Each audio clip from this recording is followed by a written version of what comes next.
तो मालिके जय जगन्नाथ। तो हरिशयन एकादशी जहाँ बड़ एकादशी कहुए तो केमिति पालन कराए आ ता नियम सब कौन अच्छी चलतु ए भिडियो मु संपूर्ण देखेबी। तो फटाफट डेरी न करी आसंतु।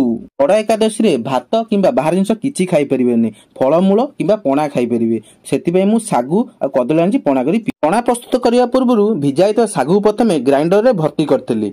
बजारु आनिथिबा पाचिला कदली की भल से चोपा छड़ी से ग्राइंडर रे भर्ती करथिली। तापर ग्राइंडर मुह देई भल से सागु को फेंटी थेली।